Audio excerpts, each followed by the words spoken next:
Hey, how you doing? I hope you're good. I'm Cap. About a week ago I completed my first crafting project. As soon as I finished it, I wanted to know how quickly and cheaply I could build the same thing, and can I improve on the one that I've already built. And we're going to start with an A3 piece of foam board which cost me about £1. Let's crack on. Firstly, I need 6 pieces of foam board that are 10 by 5 centimeters and another 6 pieces that are 15.5 centimeters by 7.5 centimeters. And I prepared them earlier just like in Blue Peter. This is how it got to 5 minutes and 31 seconds. Now as we start to pair these up, this gives us a thickness of 1 centimeter both for the base and for the actual wall. And as you see, they are already cut for the rough dimensions of what I've built previously, and now we're ready for the fun bit. Using my tripod and a couple of clamps, I've built this third arm to hold my missus's hairdryer, and we're going to use this to peel the paper away from the foam board.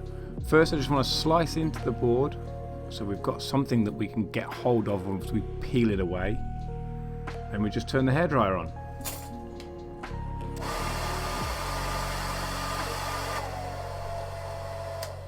The heat melts the glue between the foam and the paper and allows us to use these pieces for the walls.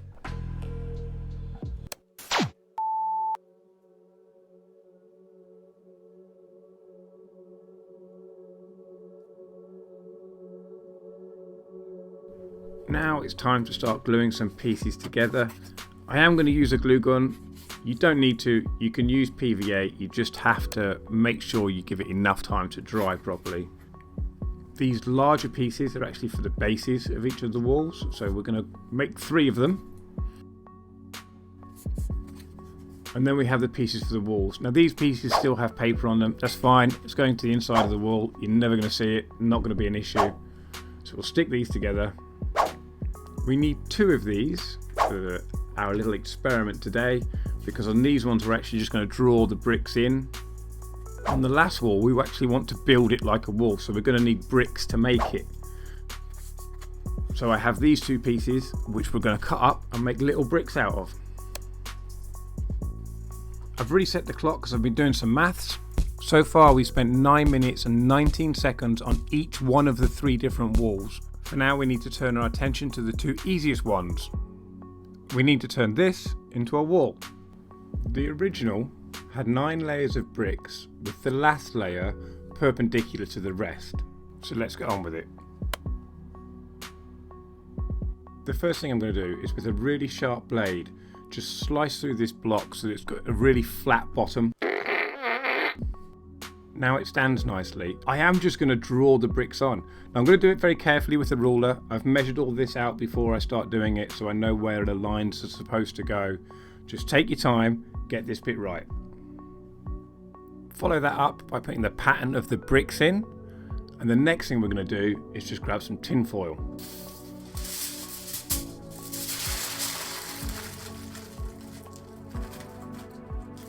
Using that ball of foil, we're going to use it to imprint some texture into the bricks.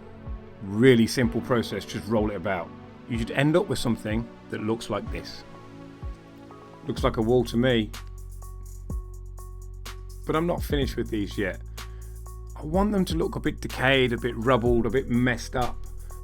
So I'm going to take that same sharp knife I used a minute ago and I'm going to hack these 2 blocks to bits. I do take my time doing this. I want to make sure I get it right for the aesthetic I'm looking for, and I don't want to ruin any of the work we've done so far. We ended up with these. The next step is to glue these to their bases, carve out a nice little contour on the base so they're not blocky, and we also need to cut out some extra bricks. Now that's done, cover it in Mod Podge or PVA, your glue of choice. It helps seal it for painting and just gives it a little extra rigidity. Here we are, an hour and 20 minutes into the project. I've now primed it. I just used Army Painter primer. Use whatever you've got lying around. The other wall, rather than cutting out extra bricks, I actually used bricks from the centre section that I'd cut out from the actual wall, so they look a bit more decayed, a bit more like rubble. And eagle-eyed viewers may notice that this isn't the same wall as before. I had to rebuild it because I managed to melt the foam. This is purely because I just got too close with the spray can, and the propellant will melt the foam. You can see this one's much better. I do prefer taking the extra time to cut the extra bricks out for the rubble. I think they look much better that way. Now, it's obvious I've sprayed them 2 different colours. This one will be like a concrete block wall for speed, whereas this one will be like the original nice and red brick. So let's get painting. We've got this little grey wall, and we're just going to add a really simple paint job to it. We're only going to use black and white paint and a little bit of a sponge. You can use cheap paint, expensive paint, whatever paint you want, but I would recommend fluid acrylics for this. They're easy to get hold of, there's no watering down, you just put them out the tube and get on with it.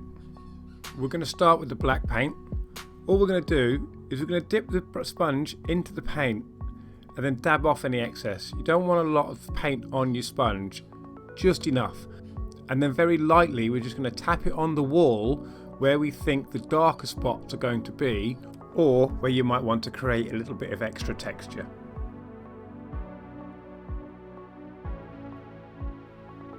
Then we're just going to repeat exactly the same process, but with the white paint, for a little bit of highlight, and again to add some extra texture.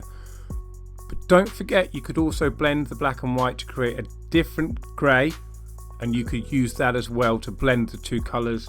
I did that a little bit here, but not very much. I wanted to keep it as quick and as easy to do as possible.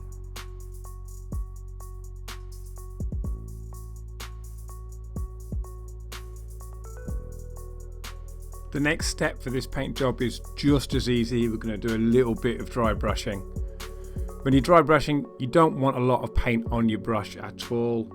If you just flick it on your thumb, if you can still see the cracks in your skin through the paint, then you've got the right amount of paint on your brush.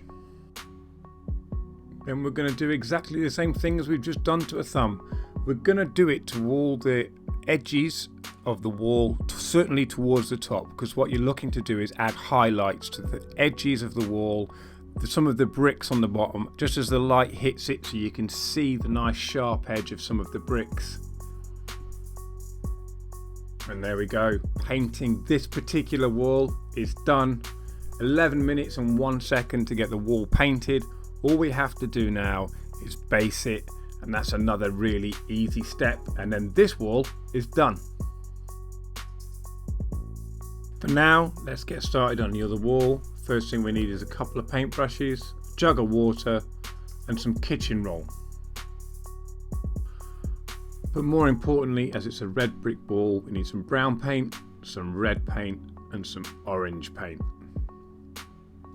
These aren't fancy paints, they're just army painter model paints, and I don't have a big collection, so these are just their flat brown, flat red and clear orange, but you'll be amazed what you can do just with the basic colour palette.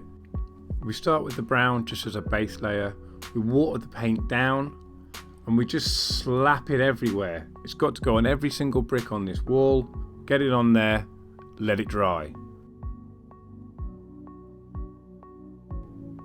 Then we do exactly the same thing with the red paint.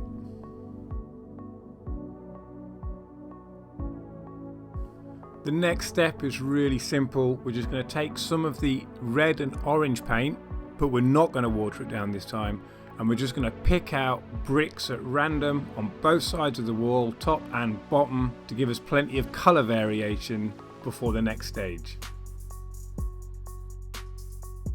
Now, using the same technique as we used on the grey wall, but this time I'm not actually going to use a sponge. I'm going to use a scourer on top of the sponge, because I did a little test and I actually preferred the way that this put paint onto the wall.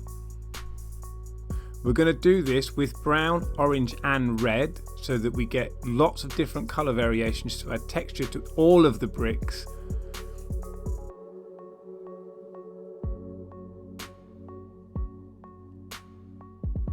It's a little difficult to see the effect while it's wet, but trust me, when it's dry and you see the final shots, you'll see the added texture and all the different colours on each one of the bricks. For now, let's just get on with basing.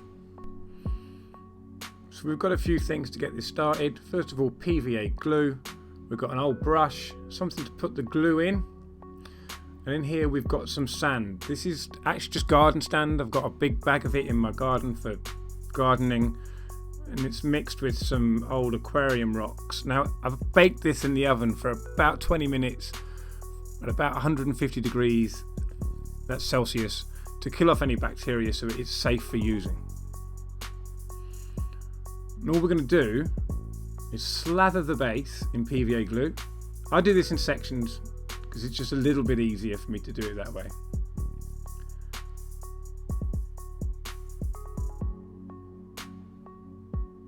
And then we just put handfuls of sand over the glue. Make sure you tap off any of the excess.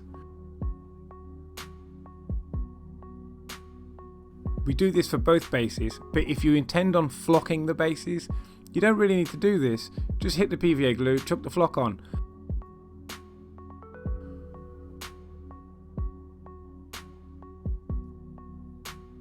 Now we need some IPA. That's definitely the wrong type of IPA, but like most Scots, I usually have too much blood in my alcohol stream, so this really is nothing more than a medical procedure. What we need is this stuff, isopropyl alcohol. It's easy enough to find. This is actually just a bottle of hand sanitizer.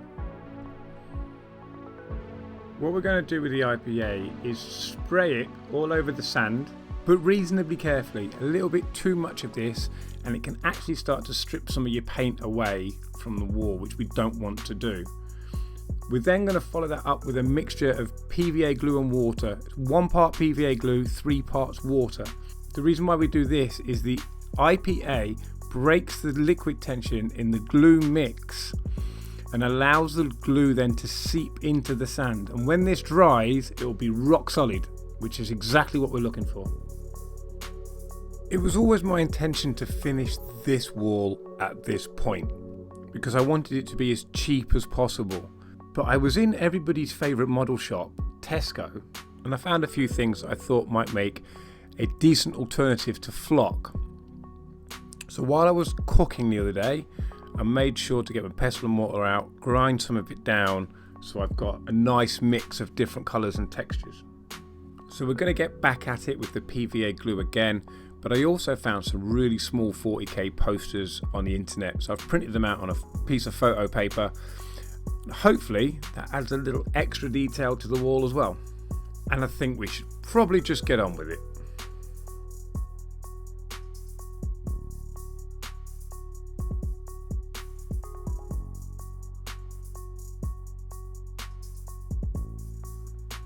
I think it turned out pretty well and it smells great.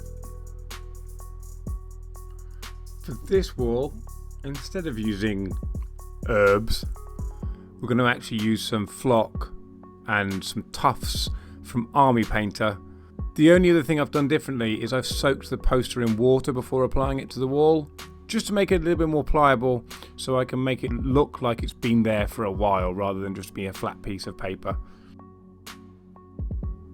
I started out building these really wanting to know how long it would take to build each wall. So let's take a look. After some more mathematics, I hate maths, the concrete wall before flocking took me 48 minutes and 51 seconds to build and a cost of around 53 pence. After flocking, we actually got to 53 minutes and 13 seconds, and all the materials and equipment, apart from the foam board, I already had lying around the house. The red brick wall took me 81 minutes and 5 seconds. The only real difference between this one and the concrete wall is the paint job and the addition of shop-bought flocks and tufts. It brought the cost up a bit, so around 87p. It's definitely an improvement on the original, so better paint job, and the extra detail of the poster and exposing some of the sand underneath the flock I think really adds to it. If you found this video useful or simply just enjoyed it, let me know in the comments, hit that like button, subscribe for more videos. For now, I'm going to leave you with the glamour shots, and I'll see you next time.